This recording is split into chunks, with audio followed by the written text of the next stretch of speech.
My name is Liza Bernard. On behalf of the Norman Williams Public Library, I want to welcome you to tonight's program. Tonight, we are celebrating the launch of Courtney FLoyd's debut novel, Higher Magic.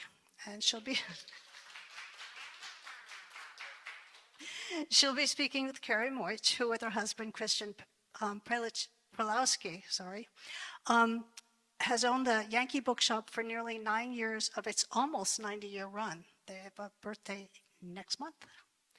She landed in Woodstock after having traveled and worked in bookstores all across the country, and when not dealing with bookstore business, you can find Kari making something with her hands, crocheting, folding paper, or photographing the world around her, which often apparently includes her cats. And according to Courtney FLoyd's official biography, I'm going to quote this. She is a neurodivergent fantasy author who grew up in New Mexico, where she learned to write between tarantula turf wars and apocalyptic dust storms, which I thought was a great, I couldn't make that up. She currently lives at the bottom of a haunted mountain in the woods of Vermont with her partner and pets.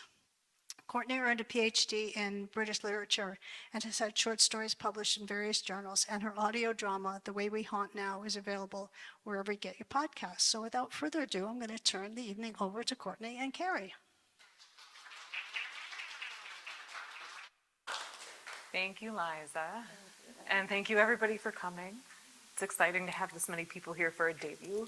Yes.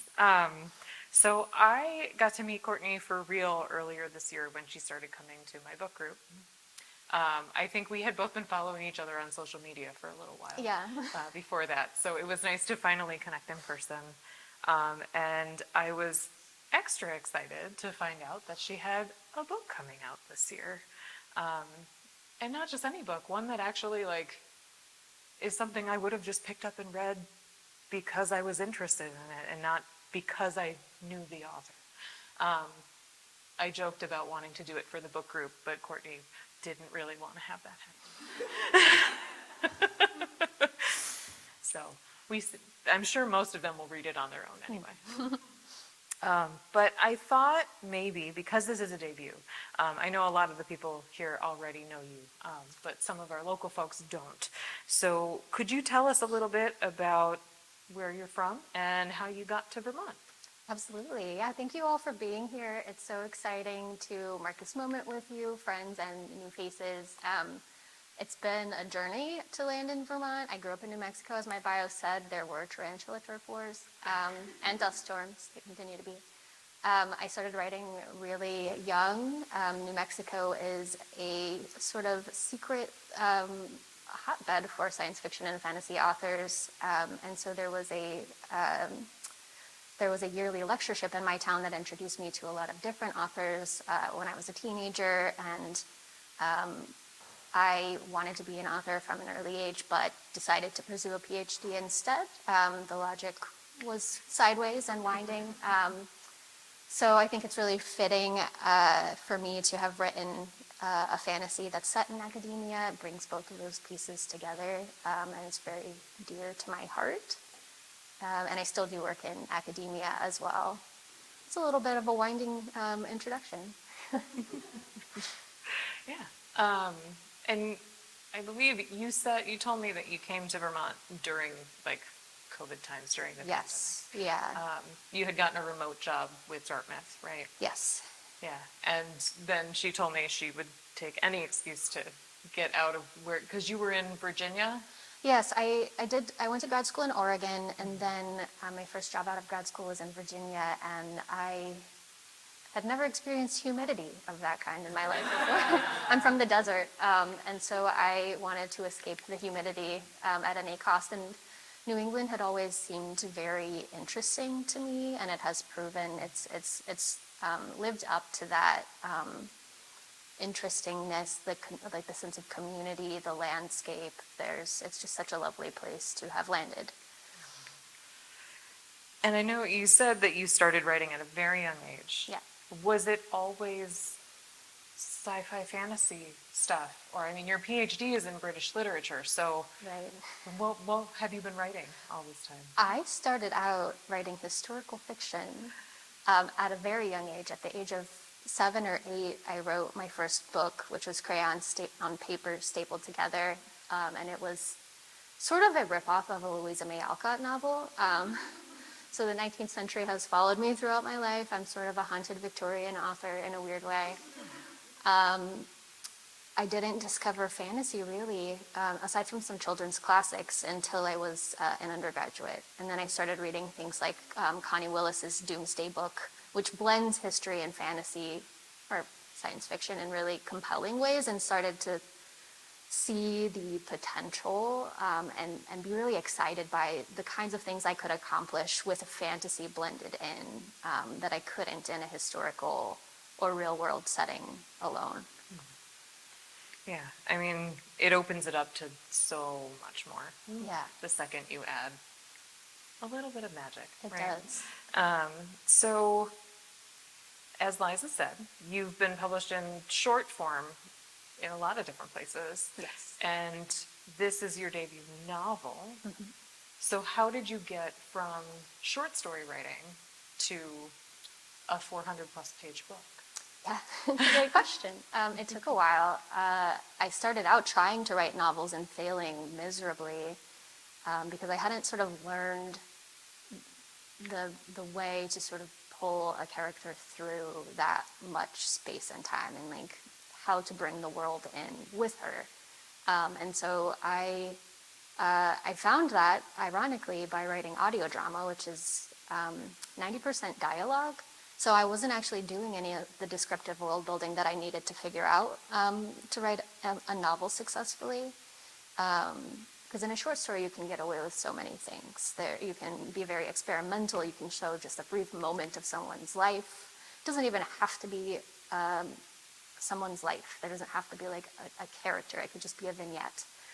It's almost poetry sometimes. But a novel, you need to have points of view and a world that they're interacting with. And it wasn't until I figured out how to carry a point of view for multiple seasons in an audio format and mostly dialogue that I figured out sort of how to build a world around that. And I just learned about the audio drama this past weekend, and I felt really far behind.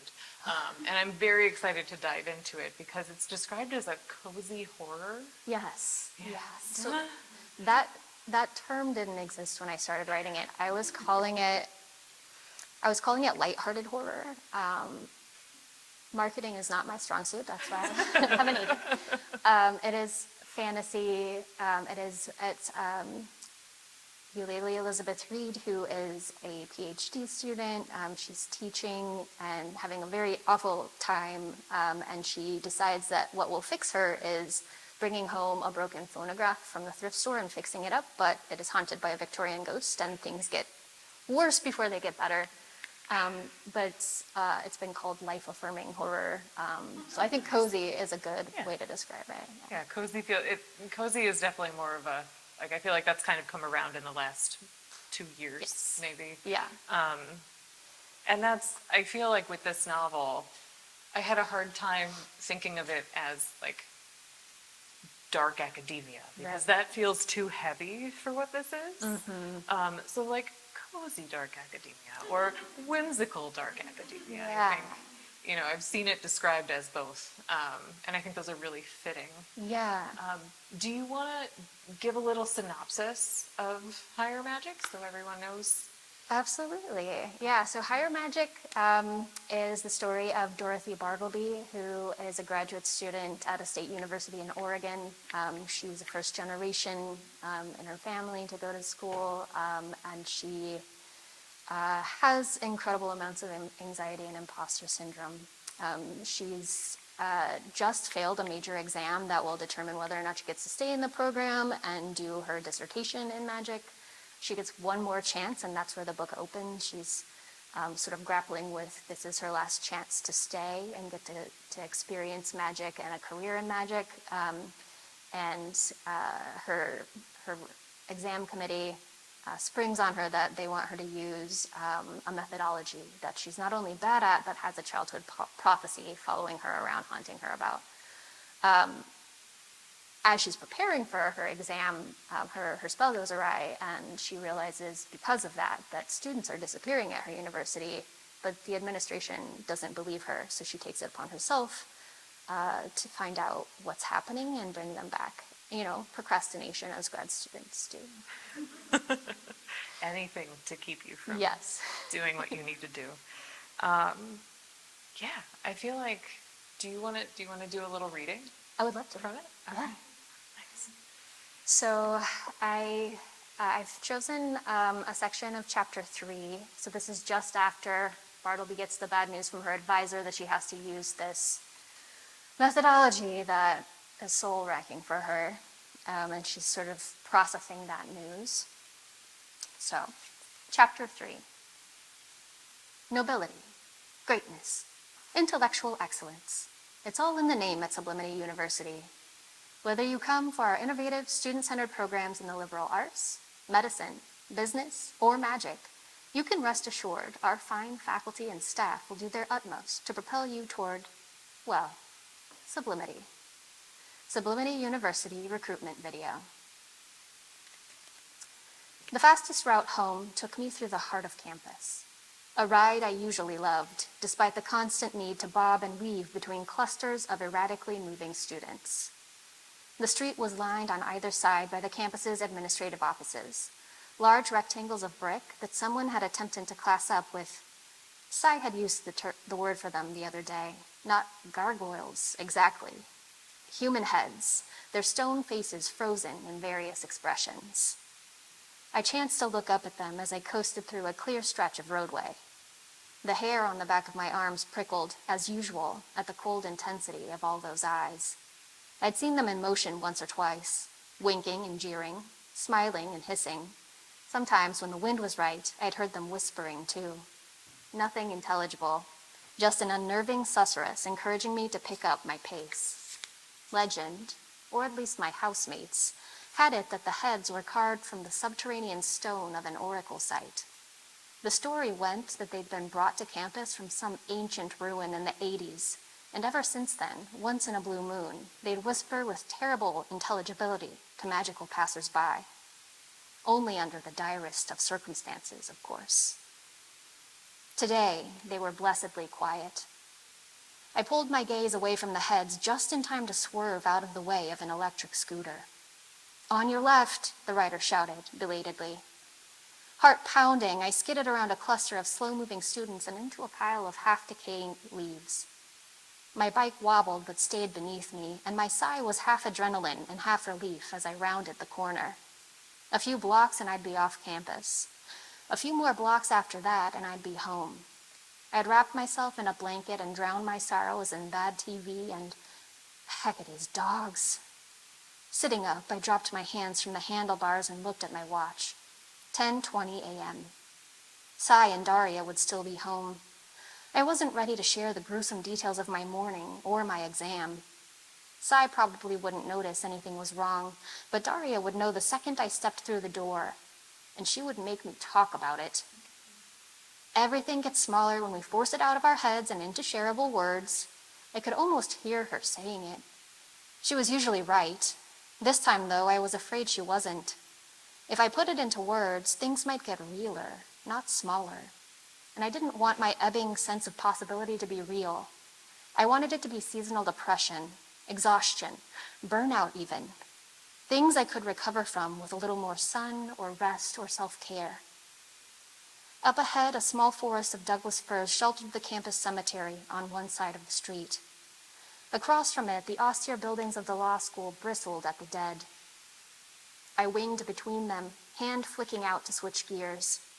The road's subtle upward slope made itself felt in my calves and thighs, and I almost didn't register the color bursting between branches in the winter forest.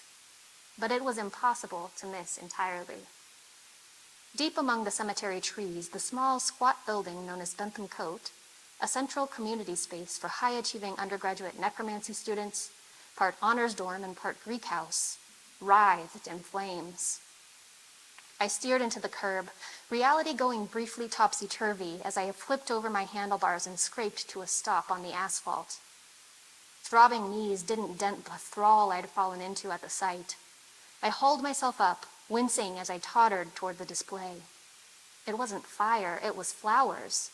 Snapdragons and foxglove spears limbed the building in radiating oranges, yellows, reds, and pinks. There were hundreds, thousands maybe, and they were moving, undulating. I gawped. It had to be a stunt. The necro kids showing up the other magic houses. A working this big and this frivolous was a declaration. It showed the entire campus that the students of Bentham Coat had resources, power, and the influence to swing a permit for a major working just to use it on a hecking flower show. And I didn't care, because it was glorious. There was someone dancing through the flowers, flinging his arms with abandon in the shadow of the towering trees, a conductor in his own personal symphony. He was too far away for me to see his face, but he looked about my age, a student, not some wizened mage. I wrapped my fingers around the wrought iron bars of the cemetery fence, itching to join him. That deep in the throes of the working, he probably wouldn't notice if I flung myself through the flowers with him. The thrum and swell of the magic would be rioting through him, pulling him in and in and in, toward the vast impossibility of everything. He would be free-falling into raw potential. Turned one extra page. Taking hold and reshaping it to sustain a version of reality in which flowers could dance like flames, regardless of their roots or the soil below. I wanted that. The burning tug of war between something and everything and nothing. The soda pop pressure shift as consensus reality let go of its form, accepting a new shape. The come down would be as brutal as the rest was brilliant, but it would still be a price worth paying. With any other kind of flowers, I might have risked it, but I didn't need Daria's encyclopedic knowledge of flora to know that throwing myself into a lawn writhing with foxgloves would be reckless and potentially deadly. The mage student doing the working would have prepared for the plant's toxins. He was protected. I was not. Reluctantly, I loosened my grip on the wrought iron and turned away. A small group of students was shuffling past behind me, dragging a tarp that had been loaded up with a variety of thrift store furnishings. Moving in, broke edition. I remembered it well. "Wasn't that hall named after some racist old dude?" one of them asked. He didn't seem to notice me, too intent on his companions. His moonstone bracelet glinted as he gestured toward a building down the street. "Aren't all of them?" his friend asked. She clutched her corner of the tarp with desperate energy, fingers like mine weighed down with more rings than was strictly fashionable, necessary tools to constrain the many smaller, off-the-cuff workings that might be required over the course of a day. "Probably, yeah," the third chimed in. The weariness in their sigh called to mine. I sagged under the weight of it, unable now to ignore the entitled ostentation of the working behind me. With one last long look at the flowers, I turned to collect my bike from where it still lay in the gutter.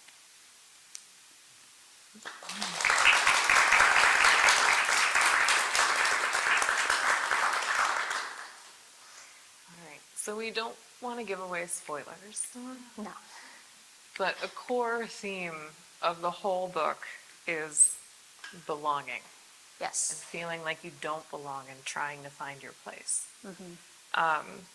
And there's a number of ways that this shows up. Her imposter syndrome that you mentioned. She's a first-gen student, which I know you pulled that experience from your own life, right? Yes, I did. Yeah. Do you want to share kind of, was it cathartic to try to get to write about that experience? Yeah, I think it was. I think there were a couple of threads that I was pulling through. One was the first gen piece, and that I drew on my own life. I also drew on working and teaching at a variety of institutions. So over the course of my career, I've worked at small liberal arts colleges and community colleges and state universities. So I've seen all kinds of students, and there are so many who are struggling with imposter syndrome. Lots of first gens at the places that I was working, and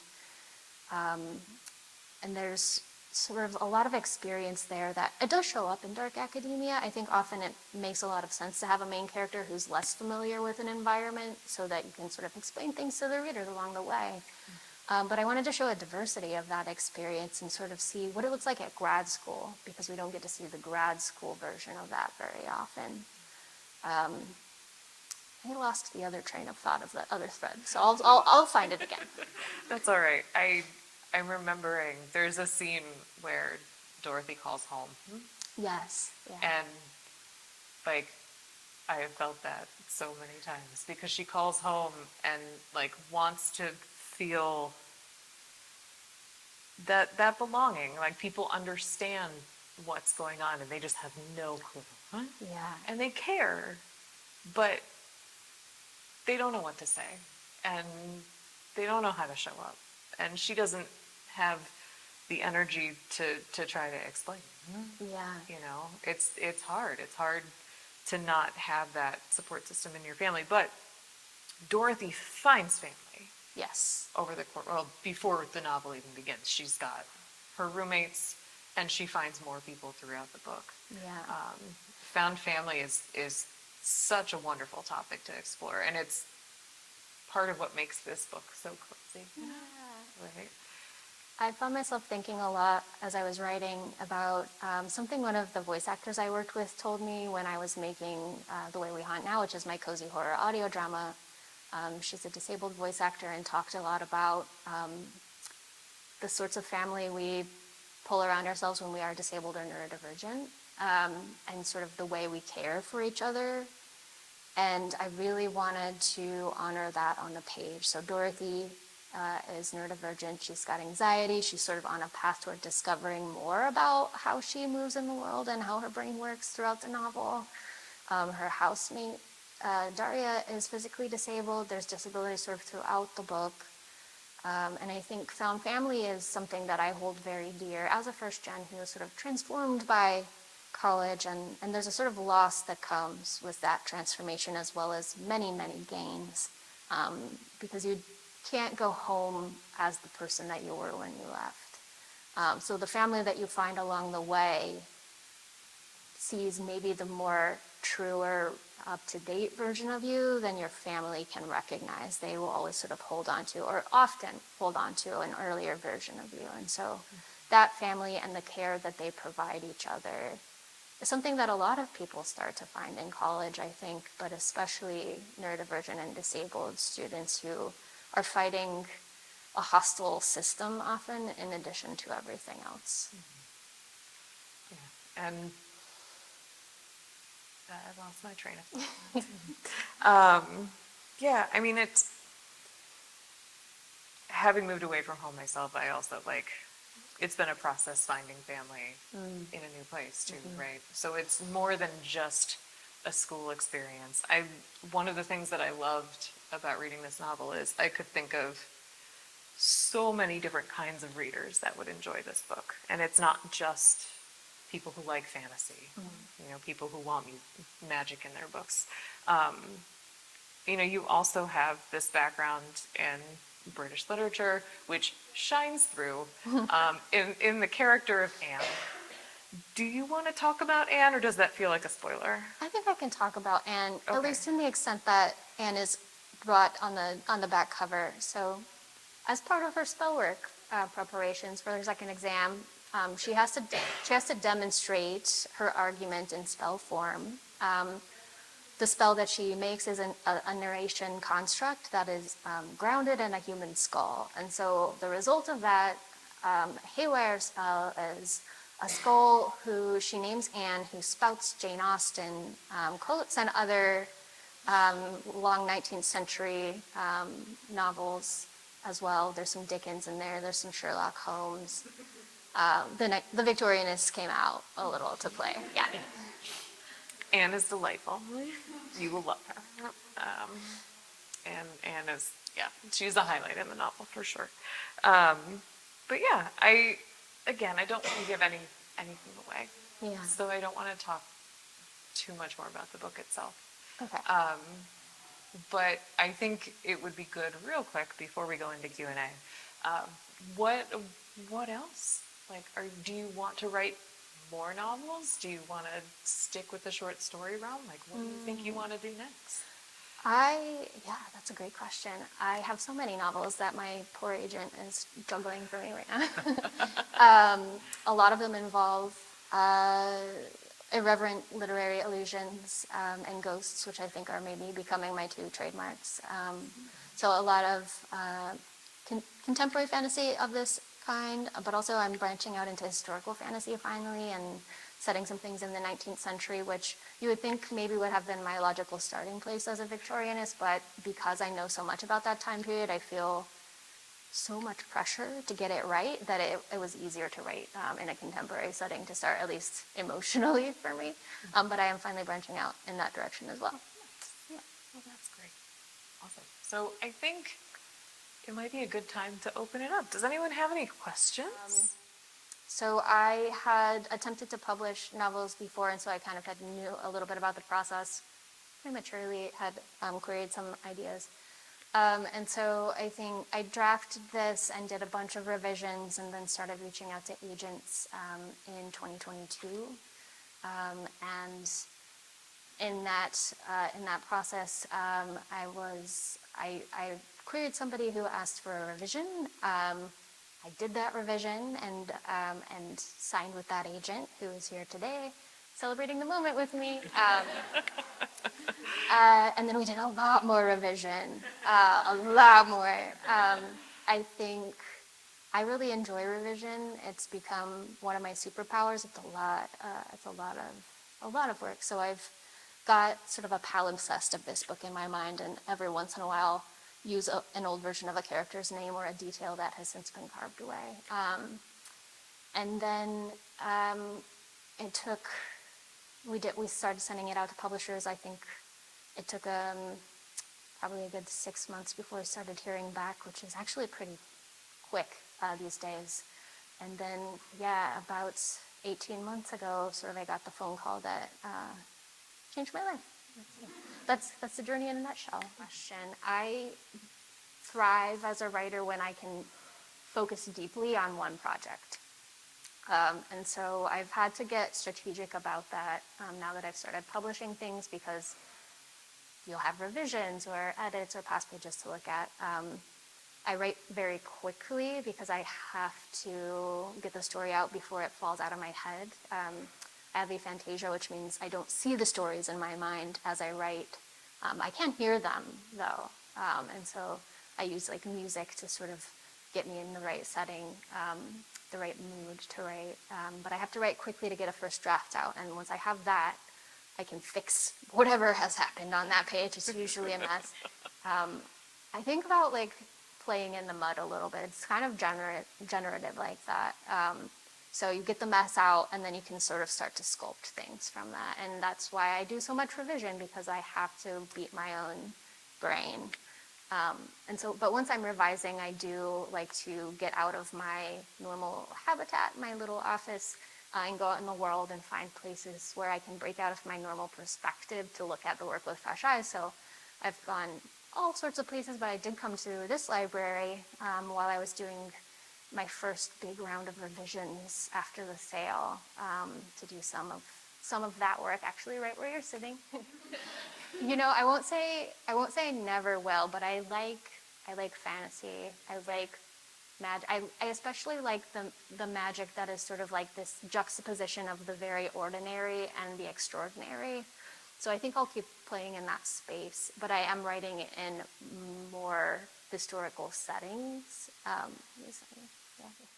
So as I mentioned early on, I went to grad school in Oregon. The two major universities in Oregon are Oregon State University and the University of Oregon, which is my alma mater. Their mascots are the ducks and the beavers. So I set mine at a fictional university whose mascot is a platypus. I never thought about that, but that is a combination of those two animals.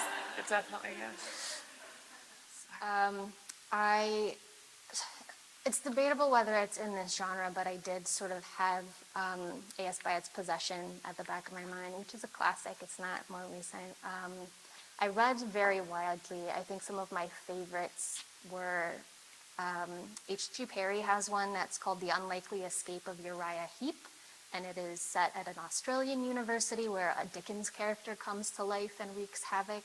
That one was a very big inspiration to me. And then Emily Wilde's Encyclopedia of Fairies for sort of the whimsicalness and the lightness and the research through line, actually, because I love seeing research on the page. For those of you who are interested in writing or writing yourselves, I will also mention that this podcast that Courtney is doing right now, called Unfortunately, which is all about rejection. And you've got this wonderful series of authors that you interview throughout. I've only been able to dip into it, but it's shining a light on the rejection piece of the process, because it is such a scary thing, and something that you really have to get used to. And I know a few of you in the audience, I know that that is kind of up your alley, and something it might be nice to hear so you don't feel so alone in your process. Absolutely. Yeah. How have you found the authors that you've interviewed on there so far? It's been so fantastic talking to them. I've spoken with a mix of my fellow debuts who are sort of at a very similar moment in their careers, and then more veteran authors who've been so generous with their vulnerability and like the details of their careers, be that failed book deals or like having to find another agent for a variety of reasons. And so just sort of, I think there was recently a TED Talk that Lee Bardugo gave about like the need to talk more about process and the struggle, because we have this very romanticized vision of what it means to produce art. Like you watch a movie about it, right? There's like a struggling artist who has this big dream, and then there's a very inspirational montage that shows very romanticized version of what the work looks like, usually a lot of thinking and not very much work. And then success happens, right? And it's like a 30-second struggle. But we all struggle. It's a very, rejection means you're doing the thing. Rejection means you're putting your work out there, and it is a rite of passage. And even very seasoned authors who I've spoken to are still getting rejected. There's not a moment where you grow out of it. It's just sort of a reality of being a writer. And a reality that doesn't get talked about. Right. So it's nice to have that out there as a resource for people to not feel alone. Yeah.